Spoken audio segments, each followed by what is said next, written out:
Understand, I'm not talking about one person. What I just told you applies to 7 people. How they all end up with that. That's part of what you get. I came in this business saying I was gonna expose. When I talked about Michael Jackson, when I talked about R. Kelly, they canceled me for these things because why would you talk about another black dude? Race is not where the line is drawn. It's God's side and the other side. And we don't care nothing about the other side. Period.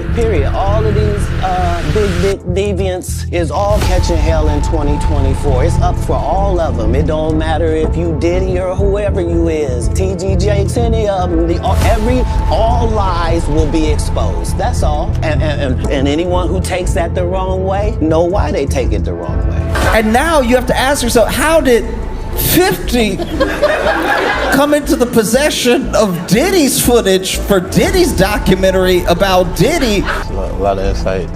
And this documentary is about people being able to tell their truth or tell their version of the story. For years, Katt Williams was known for his bold, unfiltered style, with many people dismissing his remarks as exaggerated humor. That changed in January 2024, when he appeared on Club Shay Shay with Shannon Sharpe. This time, audiences paid closer attention instead of simply laughing. What stood out wasn't just what he said, but when he said it. His comments seemed to align with real-time developments, shifting focus from comedy to larger ideas about influence, power, and how the entertainment industry operates. He also suggested that any serious developments involving Sean Diddy Combs might involve more than one person. Months later, 50 Cent released Sean Combs, The Reckoning, a documentary that drew attention for its timeline and compiled material. However, viewers noticed that some prominent figures were missing, raising questions about the full story. This led many back to Katt Williams' earlier remarks. Some believe he hinted that outside influence could shape what is revealed, especially when powerful individuals are involved. One particular comment, where he mentioned a group of influential figures tied to the number 7, has continued to spark curiosity, with audiences revisiting his words and forming their own interpretations. Def Comedy Jam 25. It's good to see so many funny people together in one room, all wondering the same thing. Is Katt Williams gonna show up? The core idea was simple. Sean Diddy Combs was not operating alone. According to the narrative circulating online, he was part of a broader network, supported by influential figures whose status made them difficult to challenge. Katt Williams never laid out a detailed explanation or identified all the individuals involved, but that ambiguity only intensified public curiosity. As expected, online discussions quickly took off. People began forming their own conclusions, linking different ideas and expanding on the theory from multiple angles. Among the names that frequently surfaced in these conversations was Snoop Dogg. Check out this audio from Suge Knight. It's from his podcast with Dave Mase, and he's speaking on, Tupac and Snoop being cool and how, after Tupac got killed, Snoop started hanging out with Diddy. And, he also speaks on how, Snoop, he did the Steve Harvey show with Diddy after Tupac got killed. Check this out.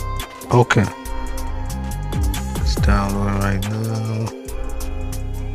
Then you look at the scenario how everybody used Pac to make their stuff famous or make their project better. You got people who use their songs for Pac and tell them how much they love Pac, but they do songs for Puffy.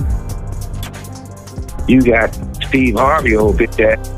This motherfucker telling, well, Pac, according to everybody else, he brings Snoop and Puffy on there and say, these are dudes who's running this in the East Coast, West Coast. What's up, Snoop? What's up, huh? Hey, whoa. Wait a minute, fellas here. Hold up. I know all about this East Coast, West Coast rivalry thing here, but we in Chicago now. This rivalry stuff, we gotta stop it, man. We stop that, we stop a lot of this violence. Yo, Steve, check this, man. All that East Coast, West Coast stuff is a bunch of media hype. It's been my dog from day one, you know what I'm saying? It's all good between me and him. That's my peoples. For real, that's what we came in for. We came in to light it up and ride it up. We made music.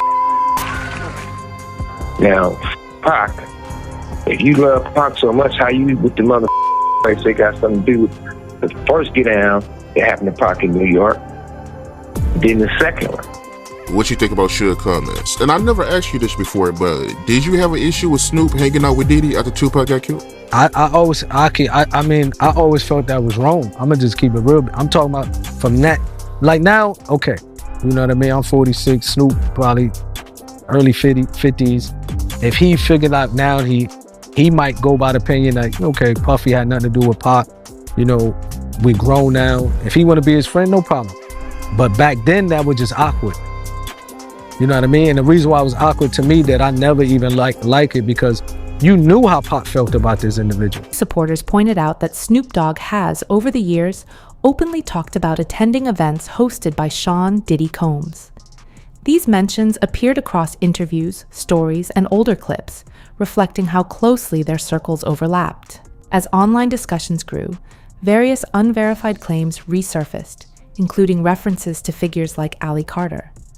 While none of these claims were confirmed, the sheer volume of conversation led some to question why Snoop was not included in the documentary. Some observers suggested that including him might have led to backlash, not just from audiences, but also from powerful industry connections.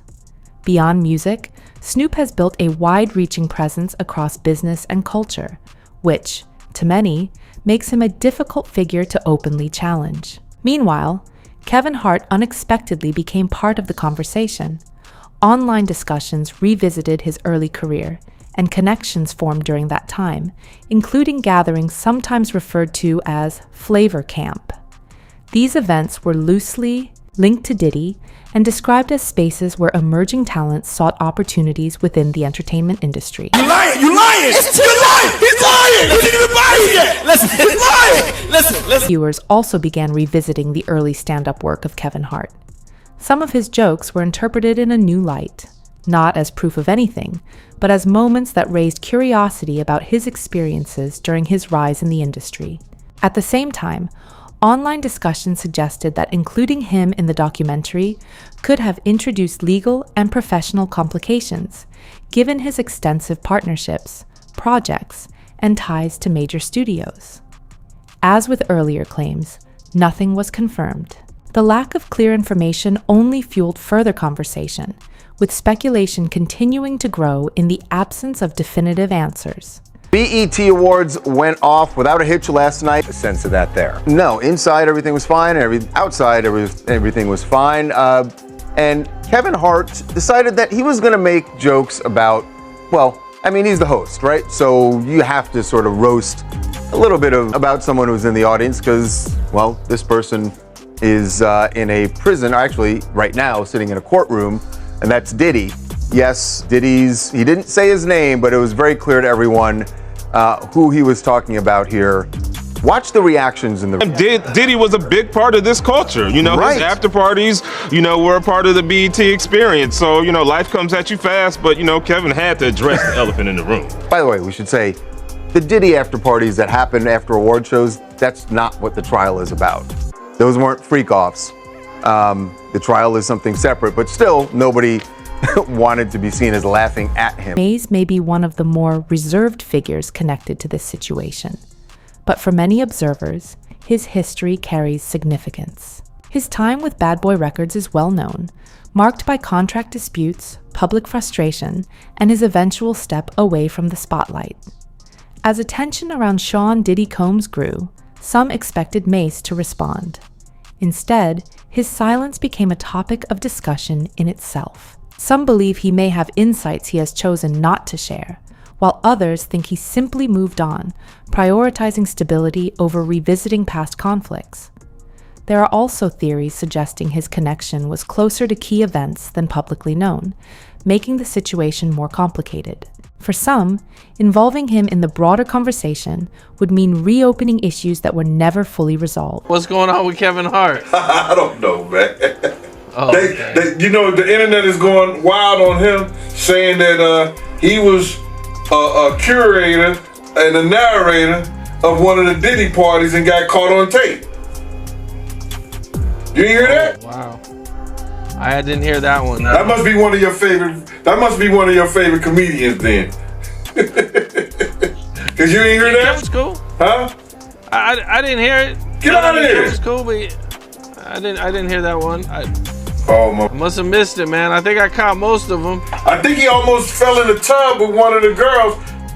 Diddy had some girls in the tub, a tub of baby oil or something like that, and he almost fell in the tub. It was crazy. You know, he would be one of the celebrities that I definitely wouldn't think would be involved in anything illegal, for sure. But you gotta realize this, man. People who get caught up in certain those things like that, those parties and things like that, is that they don't go there looking for that stuff. You gotta understand, they get caught up in the moment with the alcohol, the drugs, and then certain bottles that are laced with certain things that take you away from your normal self. And you end up probably doing something that you probably never do again in your life. You never get caught up in those things ever before. There are a lot of celebrities that go to these parties like this. And they not only Diddy parties. I went to a party before and You Can't Handle the Truth and King Kong Ain't Got Nothing on Me was at one of those parties. I was bodyguarding one of the girls. So what I'm saying is that it's rampant, and this was years ago. This was over 20 years ago. It's rampant in the music industry. It's rampant in Hollywood, film, pictures, and anything. Meek Mill became part of the wider conversation after an audio clip began circulating online, quickly gaining attention across social media. Reactions were mixed. Some dismissed it entirely, while others viewed it as significant. Meek denied any wrongdoing, but by then, the discussion had already spread widely.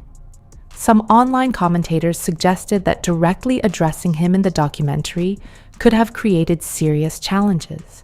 They pointed to potential legal risks, public scrutiny, and the kind of complications a major distributor like Netflix might prefer to avoid.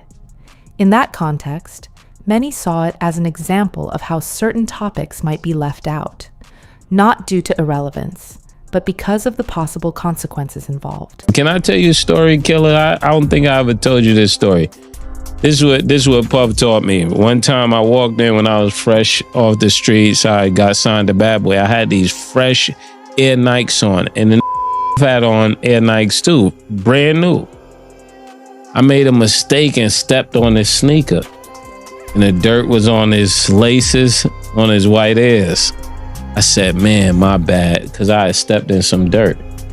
You know, the nigga came back, put his feet in the dirt, and stepped all over my sneakers. I said, yo, what are you doing? He said, my bad. I said, yo. The moral of the story is, nobody just want to hear you say you're bad. Among the more sensitive names in these discussions were Justin Bieber and Usher, both of whom had early professional connections to Sean Diddy Combs. As older interviews and footage resurfaced, audiences began interpreting them from new perspectives. In Bieber's case, some of his visible reactions during interactions with photographers added to the ongoing online conversation. This led to broader questions about whether rising stars are sometimes protected within the industry. Some observers suggested the documentary avoided discussing certain individuals, not because they were irrelevant, but to prevent potential harm or unnecessary complications. As a result, these figures were largely left out of the narrative. So Mase was told the day before the incident at the celebrity basketball game that someone was coming for Puffy and Biggie. And another line that Mase said that caught my attention, man, was him saying that never found the killer. Why is there? How do you feel about him saying that? Because it sounds like he's referring to Biggie getting killed in LA, and Puffy, he's currently living in LA right now. And why does he feel so comfortable living somewhere that Biggie got killed at, knowing that they never found the killer and the murder is still unsolved? Well, on all honesty, brother, you would have to ask him that. You know what I'm saying? But if I'm looking at it like that, then I know, those mansions are heavily guarded, 1. 2, he wasn't getting the love that he would get. I don't think he's getting love in LA. I don't know. He said he owns LA, he runs LA, he runs Miami, and he runs New York. So by him running LA, as he say he does, I would feel comfortable too. You know what I'm saying? If I knew for a fact that the person they got, and that was enough to call back all of everything, I would feel that comfortable too. But I wouldn't live there. I wouldn't go there. I'd do business and get on out of there if I was still afraid. I don't think he may have not ever been afraid. You understand? Because he never acted like he was afraid for whatever reason it was. I can't pinpoint it myself, man. Then there is Clive Davis. While Sean Diddy Combs was often viewed as a central figure, some saw Davis as a key strategist operating behind the scenes, a powerful decision maker at a higher level. His absence from the documentary stood out to many observers. For some, it wasn't about protecting an individual, but about what his inclusion might represent. Highlighting Clive Davis could shift attention away from specific personalities and toward the structure of the industry itself. That level of examination rarely becomes part of mainstream storytelling, and many believe it marks a boundary that is seldom crossed, where the focus moves from individuals to the system as a whole. Hey, what's up, King Son? Man, you doing it, man. You deserve it, Daddy. You putting in that work. Proud of you. I love you. Yeah. 50. Cent addressed the rumors on his own terms, noting that documentaries have natural constraints, limits on runtime, episode count, and legal considerations. Katt Williams, on the other hand, used humor and pointed commentary to suggest a different perspective. He implied that omissions were not just creative choices, but influenced by strategic pressures, legal issues, distribution challenges, protecting powerful figures or shielding those indirectly involved. Nothing was officially confirmed, yet the missing names remained absent. What convinced many viewers that certain figures were deliberately excluded wasn't just who was left out, it was a recognizable pattern. Industry observers have often seen it. A controversy arises, one person is highlighted, and the broader system quietly stays in the shadows. Kind of knew back in the day that Meek Mills and Puff was a little too friendly. Anytime two rappers or two people in the industry come dressed up alike on more than one occasion, listen here, man. My dudes in Philly, I got some real strong dudes in Philly. They don't play that.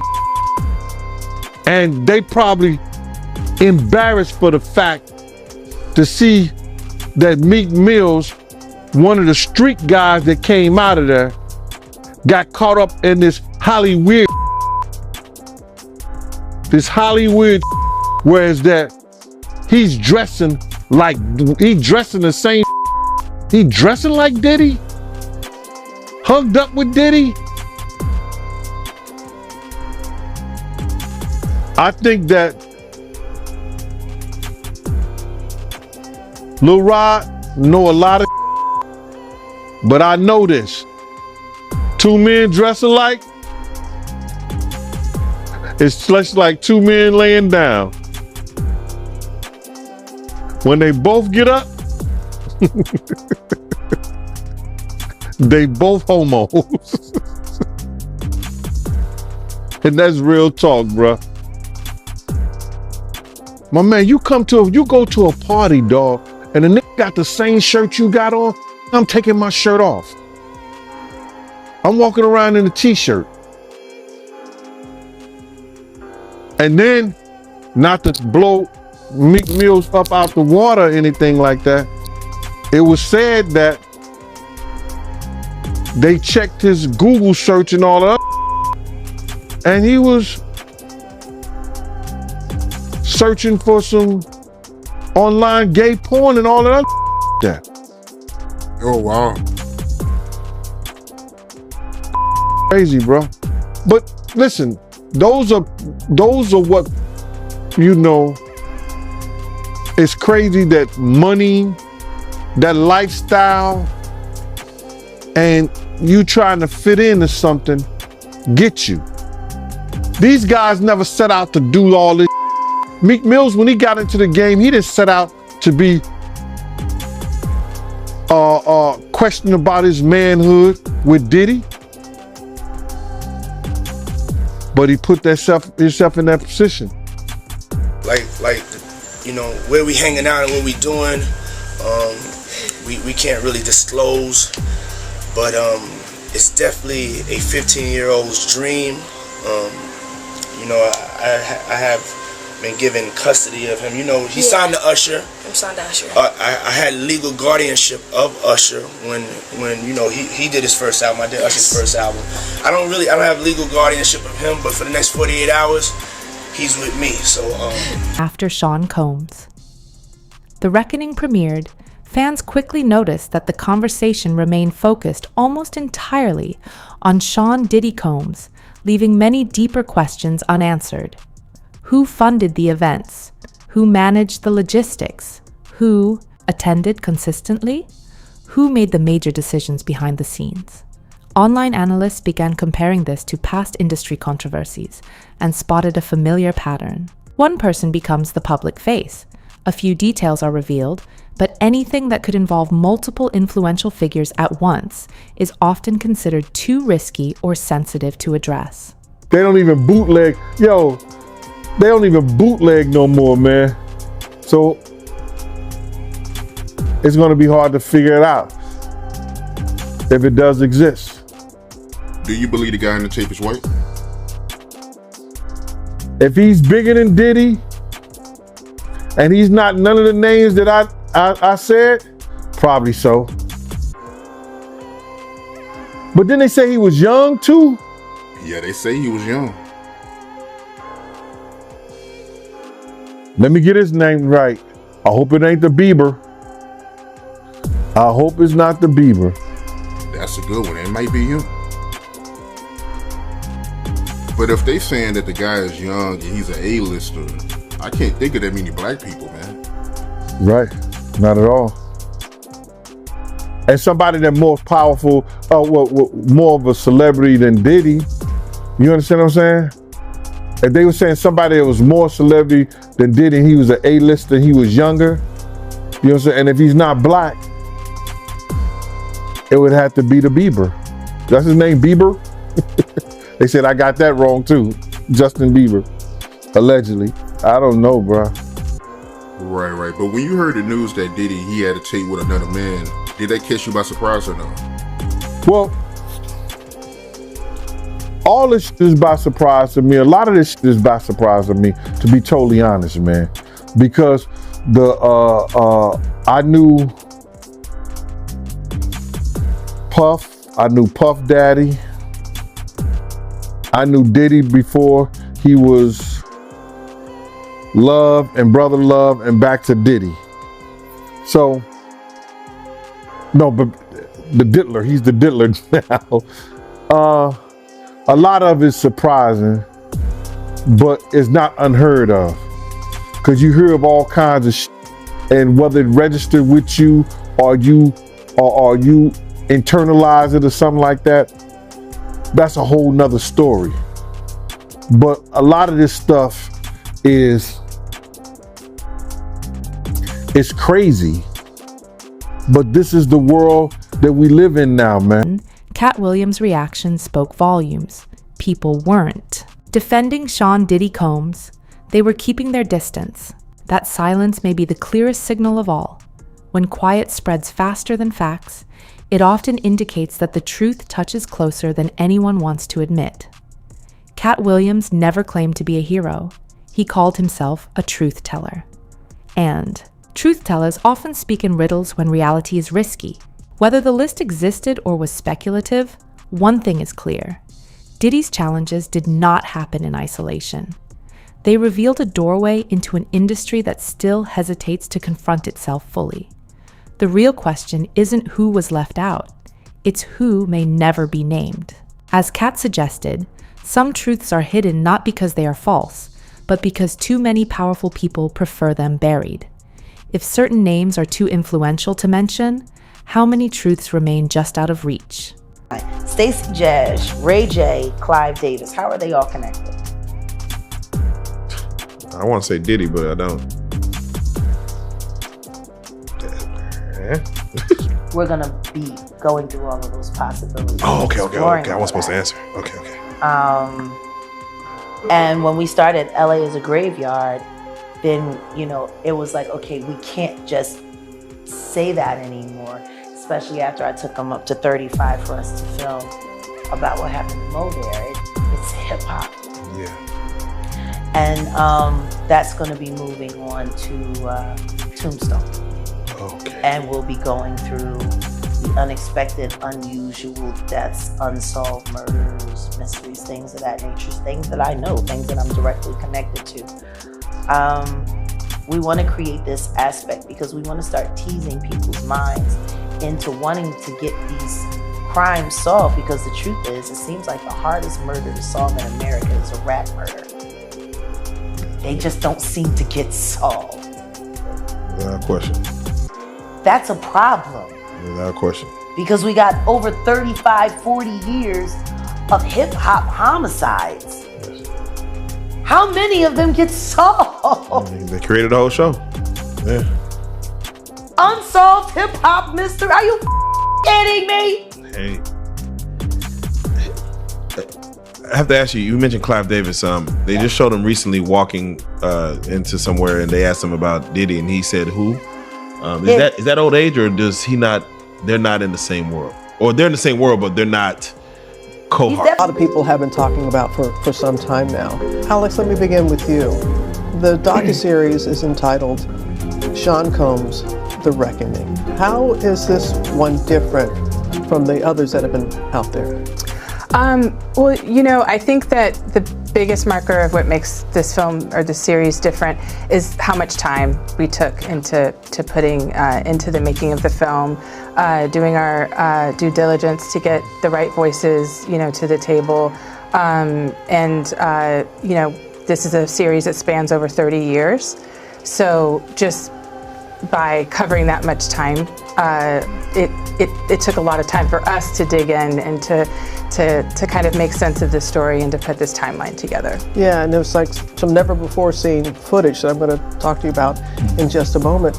But Curtis, people know about this very public, long-standing feud that you've had with Sean Combs. So what brought you to this project? Well, I just want to make really hit television.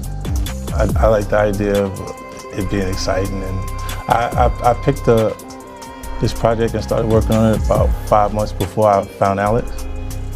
And I know that she has the artistic integrity that it would take to make it a great project, and there's the Quincy Jones era of production is find me that bass player because he's the baddest man out there in Chicago, and find me that keyboardist and fly them in from Miami, and we put them in and have the greatest jam session they ever heard, and it just always resulted in great hit music. And I take that concept into television production. You take that into everything you do, sir. That's right. You really do. It really comes through, and appreciate that about you.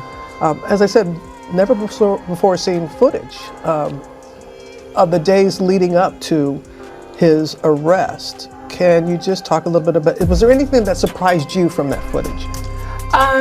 The footage, I think it's rare to find someone who's being, talked about all over the country. All eyes were on him, so to speak. And it was really interesting to see his last days of freedom, and what was sort of important to him. Obviously, there's phone calls with his attorneys, with his team. It was very interesting to watch a man who's known for his brand presence. You know, he has a really amazing knack for marketing and all of that, and how he was sort of taking that into account in how he was coming off to the public, you know, in the days leading up to his arrest and indictment. So that was interesting. It was also just interesting to see how laid back he was at times. But, you know, the footage also, in the footage, we also see how he's getting incoming, you know, lawsuits are dropping, and to get his real-time perspective on that was sort of jaw-dropping when we first got our eyes on the footage. Was there anything that surprised you when you were watching the footage? No, that didn't surprise me at all. Because you've known him? Yes, those behaviors, and I think it was surprising that he actually filmed it. Yeah, and I want to ask about that, because how did you go about getting the footage, and do you know the intent of the videographer, why he or this person took the footage? She's a journalist, right? Yeah. So she's not going to reveal her sources, so you don't have to reveal that. Not going to reveal my sources, but I think that partnering with someone like 50, it was very much in the universe as to what we were doing. It's a lot easier. Was telling me on his way here, I didn't see this, but apparently there's another 100 hours of Diddy footage on the cutting room floor. So Diddy is still doing press. I mean, Diddy. 50. Diddy is not doing press. No, he's doing press on the yard. He's doing press, like he's doing push-ups. No, 50 is still doing press, and you know, obviously, with the success of the Reckoning documentary, you know, he's talking about there's more footage. There's 140 hours that he has, and each episode was only maybe an hour, I think. There was 4 episodes, so there's at least 130 something more hours that he hasn't edited or, you know, produced. And he's saying that he may put it out on YouTube, just to put it out there, like on his 50 Cent Devo page. I don't know if it'll be on his page, but he just said, you know, he doesn't know if he's going to release it with Netflix or through Netflix. He might just, you know, put it out on YouTube or wherever, some other platform. But the one thing that he said that was interesting is he said, you know, because you see people out here trying to, you know, say, oh, the documentary can paint a narrative, this, that, and the third. And his words were, you know, if you see the rest of this footage, there will be no more, you know, kind of like, oh, you know, you can paint this narrative. It's pretty clear cut, you know, the things that are being said in the documentary, the things that he still can't believe Puff, because he says that a lot, like he can't believe Puff actually recorded all of this. Yeah. But I mean, so why does 50 not put that, if it's that damning and that crazy, why not put it in the doc? I don't know why. I don't know why he didn't put it in the doc. Maybe, you know, the stories, maybe he had more people that he would need to interview and have sit down for the documentary to kind of go through those stories that are in there. It could be a number of reasons, but the fact that he has over 100 hours of footage of, you know, personal footage and things like that leading up to the case, because the story is Puff felt like he was going to win the case. Yeah. And that this was going to be footage for his documentary that he would have released. The redemption. After the trial was done and things like that. So, you know, the amount of things that he probably was recording, you know, just going off of the fact that he felt like they were going to win the case. Yeah. And this is my footage and these guys aren't going to put it out. Yeah. Like all the crazy we're going to take out. Right. But I mean, even I did see who I think was the director of what Diddy was trying to do, had mentioned that he was on vacation or was out of town and had someone fill in for him. And that's the only footage that made it to the doc because that guy sold it. So maybe that director didn't pay the person to fill in, so he owned the footage and was able to give it away. But maybe all this other footage, 50 doesn't have permission to put out.